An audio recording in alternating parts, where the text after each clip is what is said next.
Good morning, my name is Brendan Farrell and I'm a horticulturalist. So what that is really is a gardener, and I've been gardening for a long time. It's a passion of mine, it's something I love very much. I started off as a schoolboy, getting a summer job working in a garden, and that sparked my real inspiration and my determination to make this my life's work. And I realised that summer when at 15 years of age that I could spend my life working with plants. That very same year a publication came out which was Grow Your Own, this booklet here, and each week a publication was produced which I used to buy. I never missed one of those, so I have them all. So Grow Your Own is not something new. This was back in 1978. So Grow Your Own is not something new. It isn't something new. It is something that we have always done. Human beings grow food. We need food every single day, and we've learned over generations how to do that. I suppose at times, particularly in a modern world, we maybe have lost some of the connection with nature. But I really do believe that empowering people to grow things themselves is a fantastic achievement. It's something that people connect with and really enjoy, and it's something then that once you have it, you will continue and expand that knowledge. Because of the circumstances that we're in at the moment,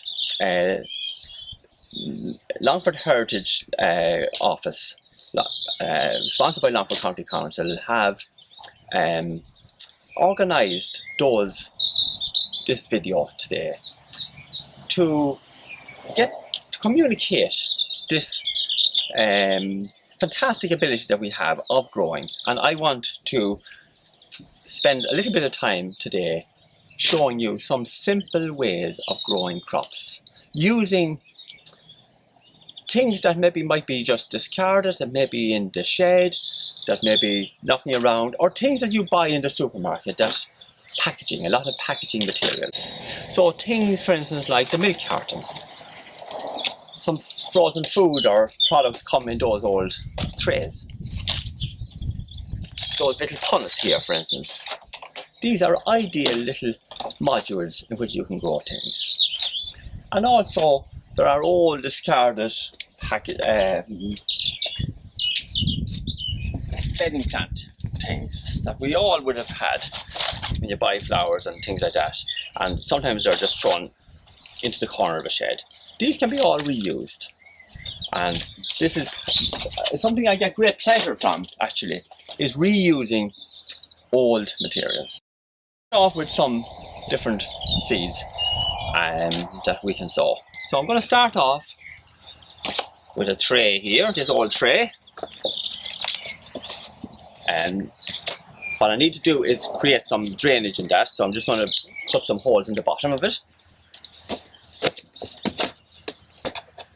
just so that water can flow through. That's most important, actually, is that you have drainage.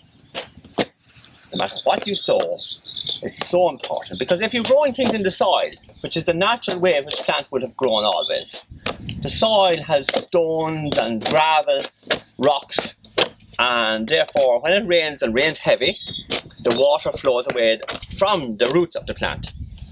The soil gets damp and moist, but it doesn't become waterlogged, and if it becomes waterlogged, plants more than likely may die, certainly won't flourish.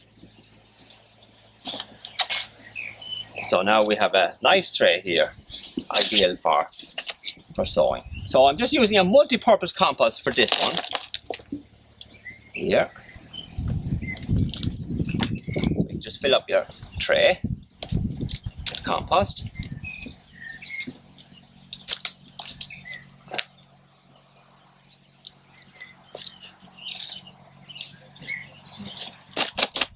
And a little tap down like that just firms up the compost a little bit. Okay? And now we're ready to sow. Maybe first up we'll put some water. It is very important that your compost is nice and moist, and we can be having a look at what seeds we'll sow. This particular one here is a spring salad mix. And seeds are something, I suppose, that if you have seeds, it's brilliant. If you don't have seeds, a lot of the supermarkets have seeds at the moment. And you'll probably be able to get, I'm sure you'll be able to get some seeds from some of those outlets. I get those from this is brown envelope seeds, and they're mail order. So they will actually send the seeds out to you. So you can get them on their website and they can order that way. I'm not sure how well they can cope with the extra demand that there is at the moment, but I've been dealing with them for years and they're very, very good. Now, the important thing when you're sowing seeds, actually, I'm just wiping my hand here, is that your hands are dry. Because when you're handling the seeds, if your fingers are wet, the seeds will stick to your fingers. You don't want that. So the seeds are in a packet like that. So what you do really when you're sowing seeds is take them out of the packet and pour them into the palm of your hand. The palm of your hand is the best place for them because there is no holes there. Between your fingers, the seeds will fall through your fingers and be lost, perhaps. And then, with your other hand, take a little pinch of seeds and sprinkle them evenly but sparingly across the tray.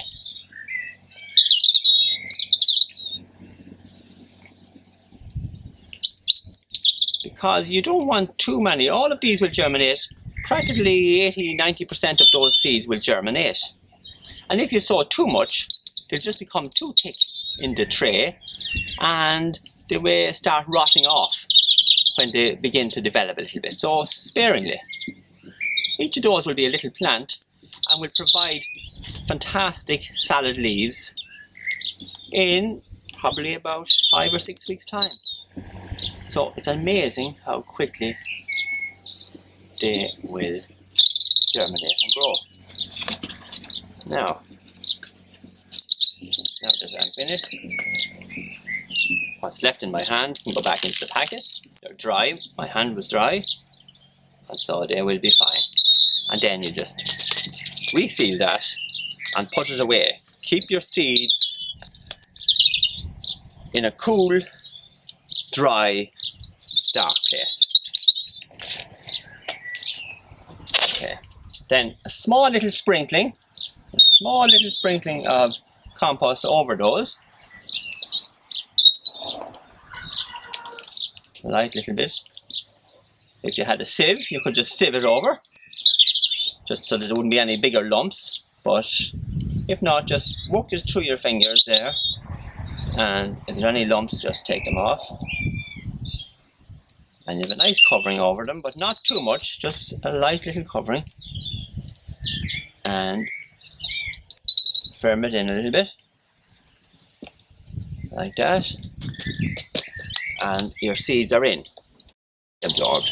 A good watering now means you don't have to be watering them every day. Once that is damp, good water like that will keep it for quite a while. No more than anything else, observation is a great part of gardening. So that there's no huge mystery about it. It's just a matter of learning little by little. So observation. So by looking at it, you can see it's dark because it's wet.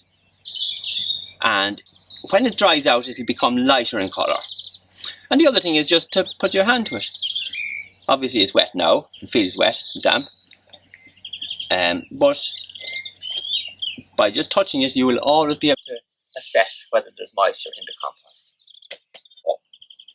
Now our seeds are in our tray. This is a good deep tray, so it's perfect. Lots of area for the seeds and the little seedlings to grow there. That will sustain them right through the lifetime of this crop of salads.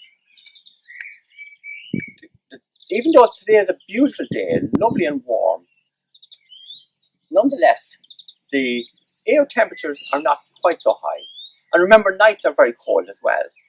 So those seeds to germinate and germinate relatively quickly, we need to have some extra heat. So if you left them in a window, south facing, that would be brilliant. If you don't want to have them inside in the house and you don't have a greenhouse, then you can make up something yourself. Fixed up an old window. This window is a very, very old window. I think it could be 25 or 30 years old.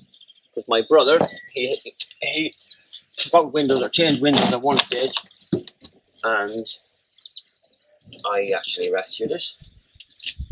And so it's ideal. So you just put your little seedlings in there, or your little seed tray, and then I have some seedlings in here also. Just put this up. Some lessons as well that was sown about a week ago. They're already moving on. Let me do a little bit of watering now. Another little thing I have here of those ones. So this little packet you can see is to punnet. And so it was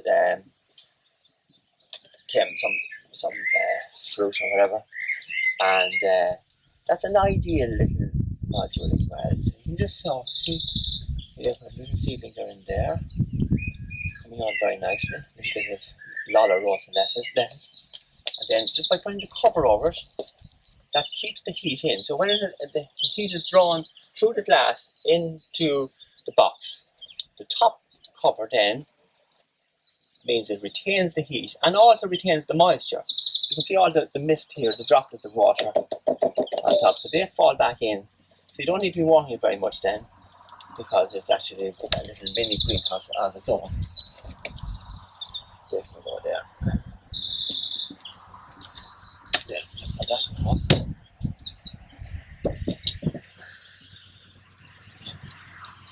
Just lock up the ends then. I just have a few bricks there. Keep it in place, and just the end here also close it off, so that the heat is held in. And also there could be a cat or something knocking around that would go in there and would love that little spot. I'm just going to use one of these old 6-packs, we call them 6-packs. These bedding plants would come in those. A lot of people would have something like this, and unfortunately a lot of them never get used again. But I never throw anything away, and as a landscape gardener I would have lots of pots and trays and 6-packs. The pots I bring back to a particular nursery who takes them back and reuses them again. The 6-packs, not so much. Nobody wants them back. So I usually use them myself, and also I give them to other people who know I have them, and they would ring up the people that grow vegetables and other things like that. They will use them, so they never go to waste. I never throw them away. They might get 5 or 6 uses before they eventually begin to break.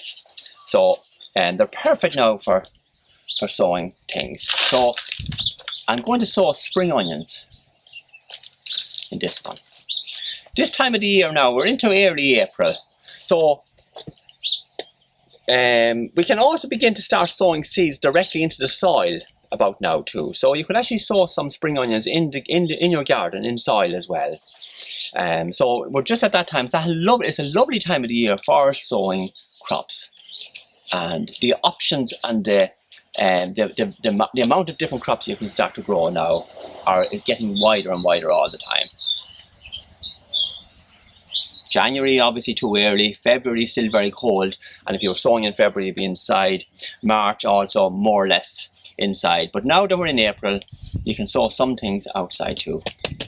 So here we have our tray, our 6-pack ready now, and again I'm just going to make some holes in it for seeds. And again the next thing then is good watering. So we'll just give it a good, I'll leave it here again maybe on top this time. Just give it a good watering. Let it soak in a bit.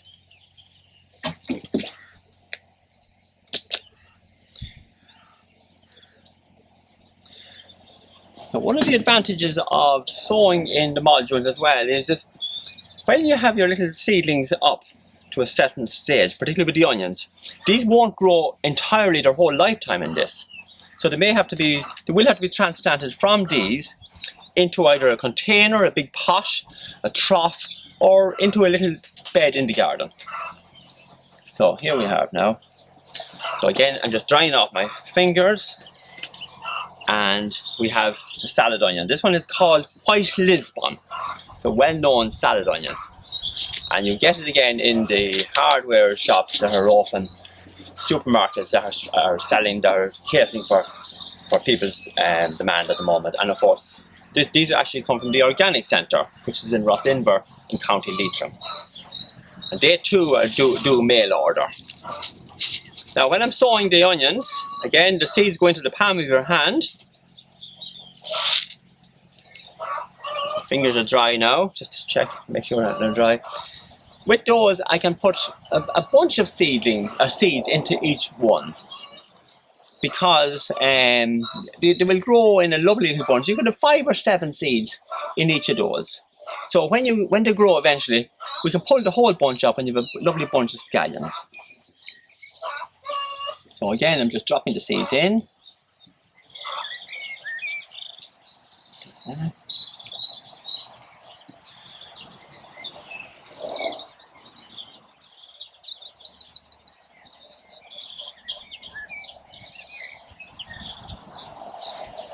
Now, they're in. Surplus seeds back in.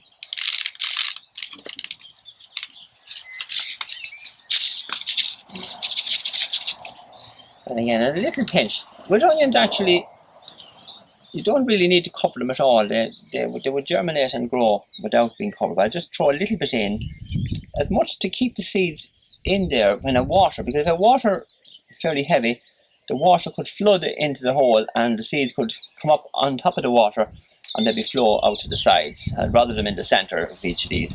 So I'm just putting a little bit of compost in, more to hold them in position than anything else.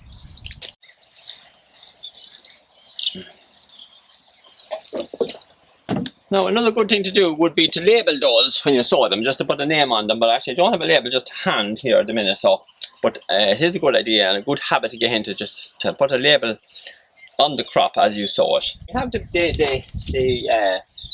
I was explaining about the old window, and that's ideal.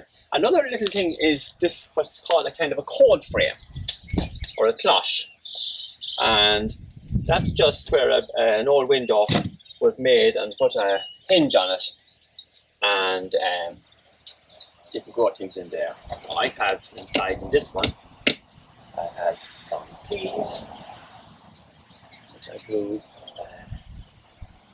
in what time? Let's see.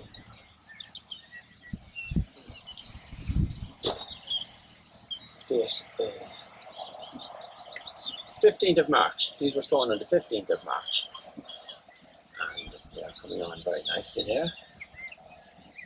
And I have some little white turnips here. And some little beetroot here.